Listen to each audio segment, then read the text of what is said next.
হাফেজ আবুল বারাকাত আরবের সাগরের পথ দিয়ে একটা বাণিজ্যিক জাহাজ দিয়ে তিনি ভ্রমণ করতেছিলেন। একটা পর্যায়ে হাফেজ আবুল বারাকাত ওই বাণিজ্যিক জাহাজ দিয়ে আরবের সাগর পথে যখন চলতেছিল, হঠাৎ করে জাহাজটা অ্যাক্সিডেন্ট হয়ে গেল। অ্যাক্সিডেন্ট হয়ে আকাশের অবস্থা যখন পরিবর্তন হয়ে গেল, সবগুলি মানুষ অ্যাক্সিডেন্টে মারা গেল। কিন্তু আমার আল্লাহ ওই কোরআনের হাফেজকে শুধুমাত্র কোরআনের বদৌলতে আমার আল্লাহ তাকে হেফাজত করলেন। আরে আর আল্লাহ যদি কাউকে বাঁচাইতে চায় গো, পৃথিবীর কেউ তাকে মারতে পারে না গো, কারণ আমার আল্লাহই তো একমাত্র বাঁচানেওয়ালা। আমার আল্লাহ যাকে চায় তাকেই তো আমার আল্লাহ বাঁচায় দিতে পারে। হাফেজ আবুল বারাকাতকে আমার আল্লাহ জাহাজ অ্যাক্সিডেন্টের ভিতরেও হাজারো মানুষের ভিতরে গো আমার আল্লাহ তাকে বাঁচিয়ে দিলেন। একটা পর্যায়ে হাফেজ আবুল বারাকাত কিভাবে তিনি যাবেন কোথায়, হঠাৎ করে একটা তক্তা তার সামনে কুদরতিভাবে চলে আসলো। হাফেজ আবুল বারাকাত আরে ওই তক্তার উপরে তিনি ভর করে ওই দ্বীপ রাষ্ট্র তিনি মালদ্বীপের ভিতরে চলে গেলেন। মালদ্বীপ নামক রাষ্ট্রে সেখানে যাওয়ার পরে একে তো তিনি তাদেরকে কেমনে তার ভাষা বোঝাবেন, ওরাও তো তার ভাষা বুঝবে না। অনেক কষ্ট করে হাফেজ আবুল বারাকাত ওই দ্বীপ রাষ্ট্রের ভিতরে হাফেজ আবুল বারাকাত মালদ্বীপের একটা ঘরের কাছে গেলেন। কাছে গিয়ে দেখেন ওই ঘরের ভিতরে একজন বৃদ্ধ মহিলা তার একটা মেয়েকে নিয়ে ওই মহিলা একাই বসবাস করে। হাফেজ আবুল বারাকাত মহিলাকে ডাক দিলেন, মা গো, ও মা, আপনি কি পারবেন আপনার ঘরে আমাকে একটু আশ্রয় দিতে? আমি বড় কঠিন বিপদে পড়ে গেছি। আমি আরবের একটা বাণিজ্যিক জাহাজ দিয়ে সফর করতেছিলাম, হঠাৎ করে সাগর পথে জাহাজটা অ্যাক্সিডেন্ট হয়ে গেল। আমার আল্লাহ সকল মানুষ মৃত্যুবরণ করলো, আমার আল্লাহ আমাকে উদ্ধার করেছে। ও মা গো, ও মা, আপনার কাছে কিছু চাই না গো মা, আপনি একটু দয়া করে আপনার বাড়িতে আমাকে থাকতে দিন। মহিলা তখন জবাব দিয়ে বলতেছে, বাবা আমার ঘরে তো কোনো পুরুষ মানুষই নাই, শুধুমাত্র আমার একটা মেয়ে আছি। আমার মেয়ে আর আমি, মা এবং মেয়ে, আমরা দুইজন এখানে বসবাস করি। আচ্ছা ঠিক আছে, তুমি যেহেতু বিপদে পড়ে গেছো তোমাকে আমি আশ্রয় দিতে পারি। হাফেজ আবুল বারাকাত ওই মহিলার বাড়ির ভিতরে তিনি আশ্রয় নিলেন। আশ্রয় নেওয়ার পরে হাফেজ আবুল বারাকাত কিভাবে চলবেন, নিজেই জীবিকা নির্বাহ করেন। তিনি জঙ্গলে চলে যান, কাঠ কেটে নিয়ে আসেন, আর কাঠ বিক্রি করে হাফেজ আবুল বারাকাত এবার পরিবার চালাইতে শুরু করলেন। নিজেও চলেন, পরিবারকেও ওই মহিলার পরিবারকেও একটু সহযোগিতা করেন। হঠাৎ করে একদিন হাফেজ আবুল বারাকাত জঙ্গলের ভিতরে গেলেন কাঠ কাটার জন্যে।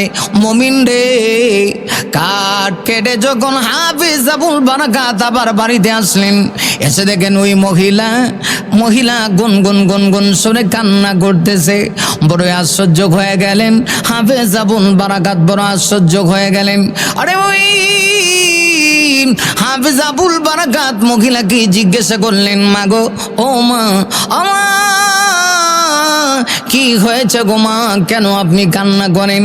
মহিলা তখন ডাক দিয়ে বলে, বাবা আজকের দিনটা আমার জন্য বড় কলঙ্কের দিন, জাননি আজকের রাত্রিতে আমার মেয়ে মৃত্যুবরণ করবে। হাফেজ আবুল বারাকাত আশ্চর্য হয়ে গেলেন, ডাক দিয়ে বলে, মা গো, মরণ তো নিশ্চিত, সবাইকে মরতে হবে, কিন্তু আজকের রাত্রিতেই যে আপনার মেয়ের মরণ হবে এই গ্যারান্টি আপনি কেমনে দিচ্ছেন? মহিলা তখন ডাক দিয়ে বলে, বাবা গো, আমাদের দেশের একটা প্রথা আছে, নিয়ম আছে, যেটা ইসলাম সমর্থন করে না। প্রতি বছর আমাদের এই এলাকার সুন্দরী একটা মায়াকে বুক দিয়ে আসতে হয়। প্রতি বছর ওই সাগরের পারে একটা গির্জা আছে, গির্জার কাছে একটা সুন্দরী মেয়েকে দিয়ে আসতে হয়। ওই সুন্দরী মেয়েকে দিয়ে আসার বুড়ি বুক দিয়ে আসার পরে রাতের বেলা যখন গভীর রাত হয়ে যায়, মালদ্বীপ রাষ্ট্রের সব মানুষগুলি যখন ঘুমিয়ে যায়, তখন সাগরের ভিতর থেকে একটা বিশাল বড় রাক্ষস অথবা দানব, এই দানব নামে ওই বোটটা সাগরের ভিতর থেকে বের হয়ে আসে।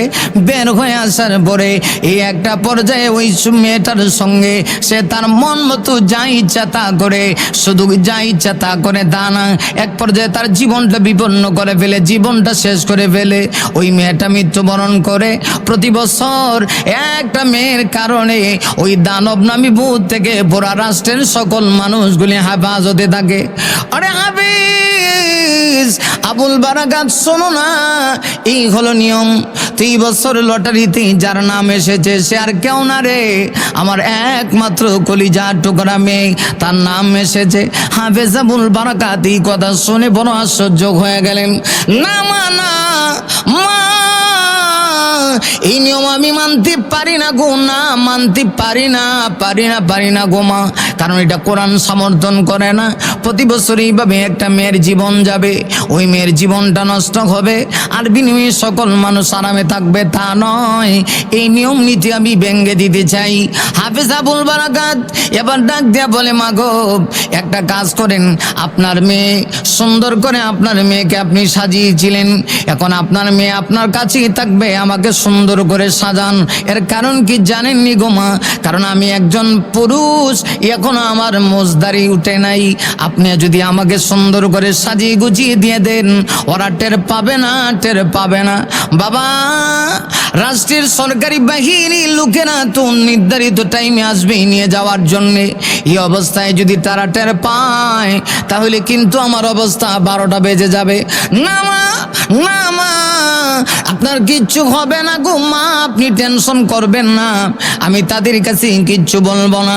তবে আমার বিশ্বাস, যেহেতু মহান আল্লাহ ওই জাহাজ অ্যাক্সিডেন্ট থেকে, এত বড় বিপদ থেকে, আরবের ওই সাগর পথে এত বড় অ্যাক্সিডেন্ট থেকে আমার আল্লাহ যেহেতু আমাকে ফিরিয়ে দিয়েছে, আমার জানটা যেহেতু আল্লাহ ফিরিয়ে দিয়েছে, মা গো, ও মা, আমার বিশ্বাস আমার আল্লাহ আমাকে এইবারও সাহায্য করবে। আপনি কোনো টেনশন করবেন না, আমি কোরআনের পাওয়ার দিয়ে ওই দানব নামী ভূতের সঙ্গে মোকাবেলা করব।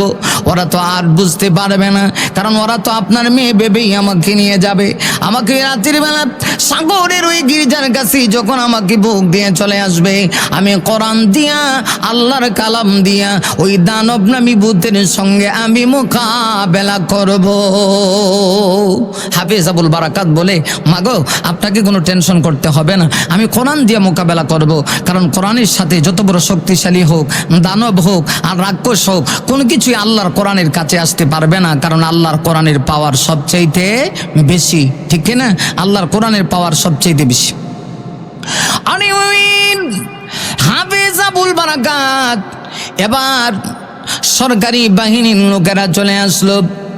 ওরা তো আর বুঝতে পারে নাই, সরকারি বাহিনী লোকেরা এসেছে ওই সুন্দরী রূপসী মেয়েটাকে নিয়ে যাবে, সাগরের কাছে নিয়ে বুক দিয়ে আসবে। গভীর রজনীতে হঠাৎ করে দানব বা রাক্ষস ওই সাগরের ভিতর থেকে বের হয়ে আসবে। সরকারি বাহিনীর লোকেরা আসলো, নির্দিষ্ট সিস্টেম অনুযায়ী ওরা মহিলার কাছে আসলো। হাফেজ আবুল বারাকাত মেয়ে সেজে বসে আছে, ওরা তো আর বুঝতে পারে নাই। ওরা খুশি হয়ে গেল গো, খুশি হয়ে আবার মহিলাকে ধন্যবাদ জানাচ্ছে। মা, আপনি বড় ভালো মানুষ গো মা। প্রতি বছর এইভাবে কোনো মায়ের মেয়ে যখন আমরা নিয়ে যাই, মায়ের কান্নার কারণে আমাদের অন্তরের ভিতরে ভীষণ আঘাত লাগে। কিন্তু কি করব, রাষ্ট্রের সকল মানুষগুলি আরামে থাকার জন্যে একটা মায়ের একটা মেয়েকে তো দিতেই হয়। কিন্তু আপনি যে আজকে বড় আনন্দিত, আপনার চেহারায় ওই রকম কোনো চিন্তার চাপ দেখি না, বিষণ্ণতার চাপ দেখি না। মহিলা কোনো কিচ্ছু বলে না গো। হাফেজ আবুল বারাকাত ইশারা দিয়া কয়, মা গো, ও মা, আমি আপনারই সন্তান, আপনার মেয়ে যেমন আপনার সন্তান, আমিও আপনার সন্তান। না মা, আপনাকে টেনশন করা লাগবে না গো মা, টেনশন করা লাগবে না, আমাকে আল্লাহর উপর সুপর্দ করে দিন। এবার সরকারি বাহিনীর লোকেরা নিয়ে গেল হাফেজ আবুল বারাকাতকে। ওরা তো আর বুঝতে পারে নাই, একদম রাতের গভীরে ওই সমুদ্রের পাশেই ছিল একটা হিন্দুদের গির্জা, হিন্দুদের খ্রিস্টানদের গির্জা। ওই গির্জার কাছে নিয়ে হাফেজ আবুল বারাকাতকে রেখে আসলো। হঠাৎ করে গভীর রজনীতে, গভীর রজনীতে ওই সাগরের ভিতর থেকে দানব অথবা রাক্ষস এই ভূতটা বের হয়ে আসবে, হাফেজ আবুল বারাকাতের উপর আক্রমণ করবে। রাত যখন গভীর হয়ে গেছে, যত সময় যায় হাফেজ আবুল বারাকাতের কোরআনের তেলাওয়াতের আওয়াজ তত বাড়ায়া দেয়। আরে মুমিন, আরে মুমিন, এটা হলো কোরআনের পাওয়ার। কোরআন যদি কেউ তেলাওয়াত করে, আল্লাহর উপর ভরসা করে, মুমিন রে, আমার আল্লাহ তাকে সাহায্য করে, এতে কোনো সন্দেহ নাই। রাত যত গভীর হয়, হাফেজ আবুল বারাকাত কোরআন তেলাওয়াতের আওয়াজ বাড়ায় দেয়। ইয়াসিন ওয়াল কুরআনিল হাকীম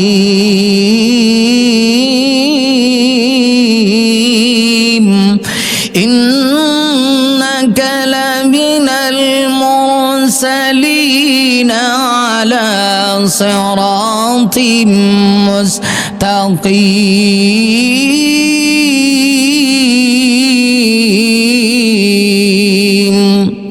রাত যত গভীর হয়, হাফেজ আবুল বারাকাত এইভাবে করে তিনি তার সমুদ্র কণ্ঠে কোরআনের তেলাওয়াত আরো বৃদ্ধি করে দেন, বাড়ায় দেন।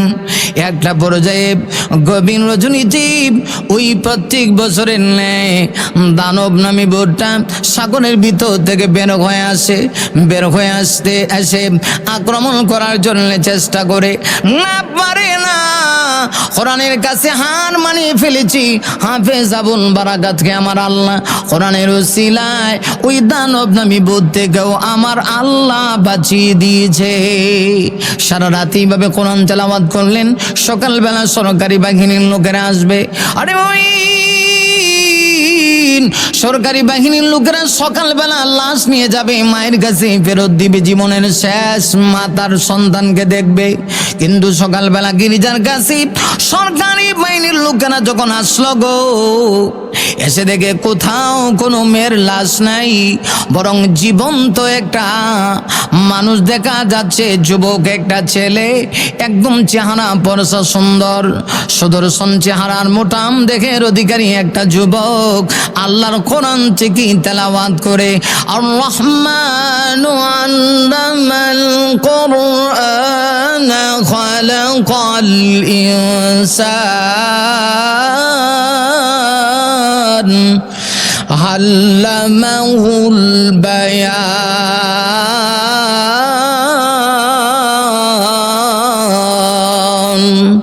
আরে মুমিন, সকালবেলা এসে দেখি গির্জার ভিতরে কোন সুন্দরী মেয়ের লাশ নাই গো, নাই গো।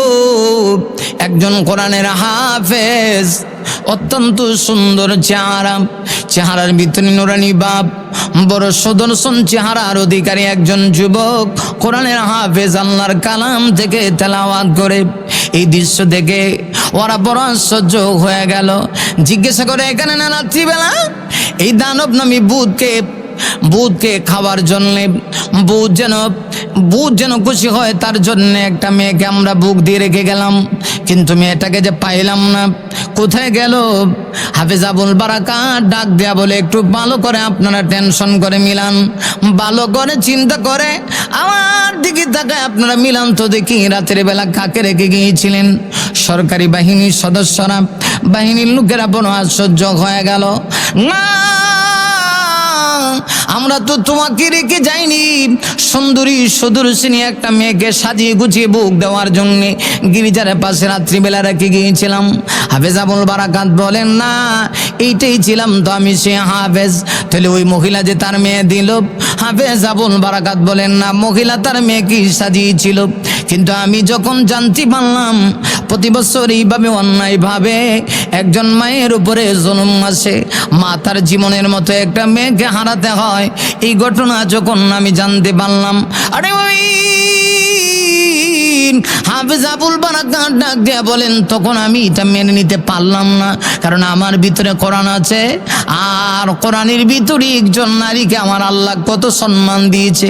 কেন একটা মেয়ে, এক মায়ের একটা মেয়ে কেন প্রতি বছর তার জীবন দিবেন, সকল মানুষ আরামে থাকবে গো, এটা আমার আল্লাহর কোরআনী বিধান হতে পারে না। কারণ একটা নারীরও ইজ্জত আছে, একটা মেয়েরও ইজ্জত আছে, একটা মেয়েরও সম্মান আছে।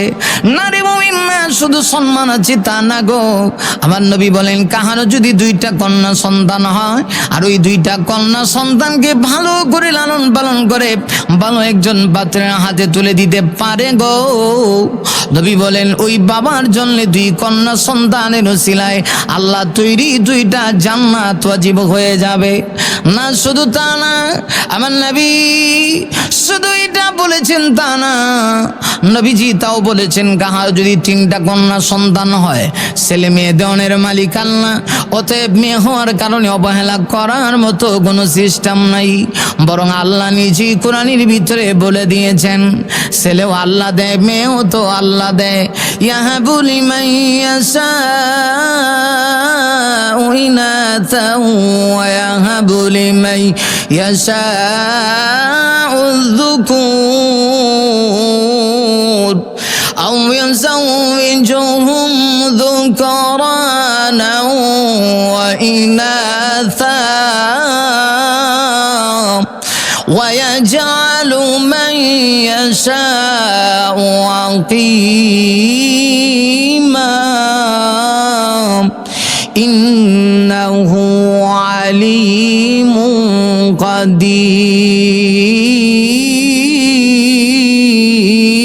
قدير।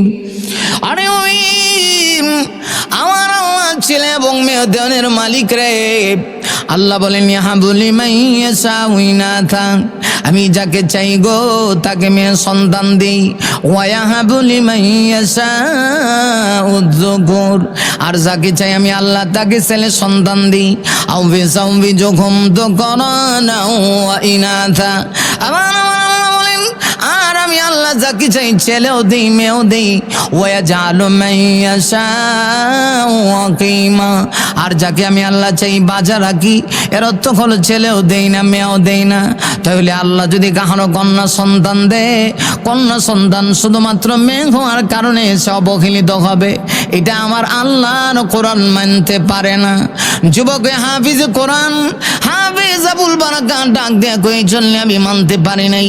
আমি তখন মহিলাকে নিজেই বলেছিলাম, মা গো আপনি আপনার মেয়ে সন্তানটাকে দিয়ে, মেয়ে সন্তানটার জীবন দিয়ে আপনি সহ এলাকার মানুষ বেঁচে যাবেন, আর আপনি সহ রাষ্ট্রের মানুষ আরামে থাকবে, এটা তা হতে পারে না গো মা।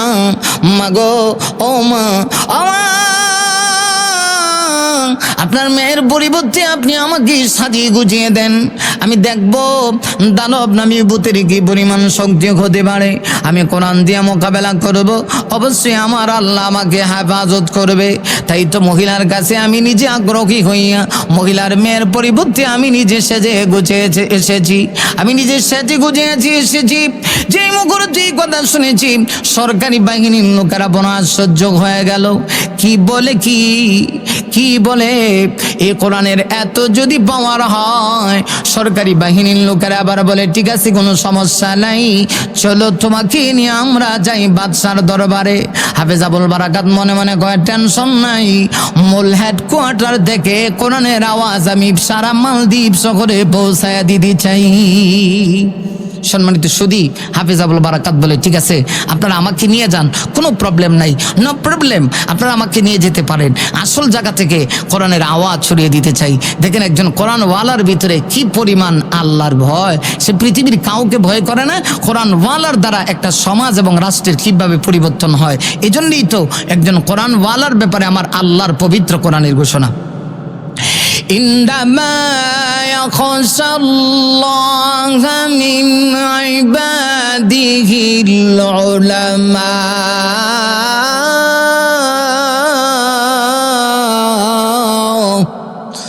আরে ওই আমার আল্লাহ বলেন নিঃসন্দেহে আমার বান্দাদের ভিতর থেকে যারা আলেম হয়, যাদের ভিতরে কোরআন আছে, যাদের ভিতরে ইলমে ওয়াহী আছে।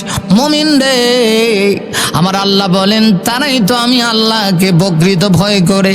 হাফেজ আবুল বারাকাত আল্লাহর কোরআনের এই বান্দা, কোরআনের পাখি হাফিজ আবুল বারাকাত মনে মনে চিন্তা করে আমি তো এটাই চাইছিলাম, হেডকোয়ার্টার থেকে একেবারে কোরআনের আওয়াজটা পুরা মালদ্বীপের ভিতরে পৌঁছে যাক। এবার বাদশার দরবারে তাকে নিয়ে যাওয়া হলো। হাফিজ আবুল বারাকাতকে যখন বাদশাহ দরবারে নিয়ে যাওয়া হলো, আরে ওই হাফিজ আবুল বারাকাত যখন এই ঘটনা খুলে বললেন, বাদশাহ নামদার পর্যন্ত আশ্চর্য হয়ে গেল। বাদশাহ কয় বলে কি, এটাও কি সম্ভব?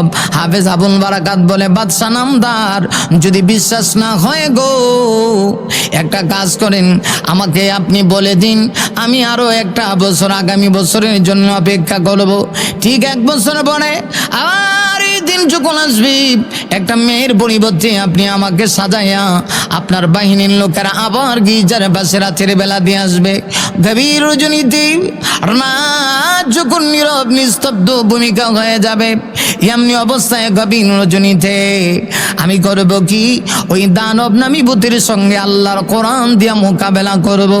মোকাবেলার এক পর্যায়ে যদি আমি বিজয় লাভ করি, আপনারা কি কালেমা পড়ে মুসলমান হবেন কিনা? হাফেজ আবুল বারাকাতের এই কথার মধ্যে বাদশাহ সহ সবাই সমর্থন জানাইল। সরকার বাহিনী এবং সরকার প্রধান সহ প্রেসিডেন্ট সহ সবাই বলে ঠিক আছে, 1 বছর অপেক্ষার পালা। ওই দিক দিয়ে আমার তো বড় বেশি খুশি, আমার আল্লাহ কোরআনের হাফিজ রুসিলায় তার কলিজার টুকরা একটা মেয়েকে বাঁচিয়ে দিয়েছে। শেষ পর্যন্ত দেখা গেল 1 বছর সময়ের অপেক্ষার প্রহর গুনতে আছে। সময় যাচ্ছিল অপেক্ষার প্রহর গুনে গুনে 1 বছর চলে গেল। আবার নির্ধারিত সেই দিন আসলো। আসার পরে দেখা গেল একটা মেয়ের পরিবর্তে ভোগ দেওয়ার জন্য ওই হাফেজ ছেলেকে সুন্দর করে সাজিয়ে গুছিয়ে আবার সেই গির্জার কাছে হাফিজ কোরআনকে গভীর রজনীতে রেখে আসা হলো। হাফিজ কোরআন হাফেজ আবুল বারাকাত গভীর রজনীতে যখন আবার রেখে আসছে গো, তিনি একটুকু ভয় পায় না।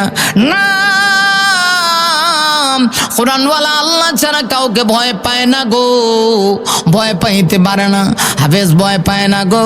গভীর রজনীতে আবার নির্ধারিত টাইমে রাত যখন গভীর হয়ে গিয়েছে, মালদ্বীপের সকল মানুষগুলি ঘুমিয়ে আছে, কিন্তু শুধুমাত্র ওই দিক থেকে মালদ্বীপের ওই মা আর মেয়ে, আর উপর দিক থেকে আমার আল্লাহ তো ঘুমায় না, আমার আল্লাহ জাগ্রত। আর চতুর্থ ওই ব্যক্তিটা সে হলো হাফেজ আবুল বারাকাত। রাত যখন গভীর হয়ে গেল, হঠাৎ করে দানব নামী ভূত যখন আবার আসলো সাগরের ভিতর থেকে বেরো হয়ে, হাফেজ কোরআন তার কোরআনের তেলাওয়াতের আওয়াজ বাড়িয়ে দিল। একটা পর্যায়ে কোরআনের তেলাওয়াতের উসিলায় মহান আল্লাহ হাফেজ আবুল বারাকাতকে বিগত বছরের নেই আজকের এই দিনেও আমার আল্লাহ বাঁচিয়ে দিলেন। হাফেজ কোরআন বিজয় লাভ করলো। সকালবেলা সরকারি বাহিনীর লোকেরা, রাষ্ট্রের প্রধান সহ সরকার সহ যখন আসলো, আসার পরে তাকায় দেখে না, হাফেজ আবুল বারাকাতের কিচ্ছু হয় না গো, তিনি অক্ষত অবস্থায় আছে। একটা রোমা পর্যন্ত পরিবর্তন করতে পারে নাই, একটা রোমা পর্যন্ত আঘাত করতে পারে নাই। তখন উপস্থিত যারা ছিল 1-2 জন মানুষ নয়, 65,000 মানুষ। ওই রাষ্ট্রের ঠিক সেই সময়ে হাফেজ আবুল বারাকাতের কাছে কালেমা পড়ে মুসলমান হয়ে গিয়েছে। একজন কোরআনের হাফেজের উসিলায় সম্মানিত সুধী আমার আল্লাহ 65,000 মানুষের অন্তরের ভিতরে তাওহীদের নূর আমার আল্লাহ ঢুকায় দিয়েছেন। এই যে হাফেজ আবুল বারাকাত এই কোরআন দিয়া কোরআন যে পারে, কোরআনের যে ক্ষমতা আছে, এটা যখন তিনি প্রমাণ করলেন, শুধু ওই রাষ্ট্রের সরকার মানে মুসলমান হইল তা না, 65,000 মানুষ একসঙ্গে মুসলমান হয়ে গেল।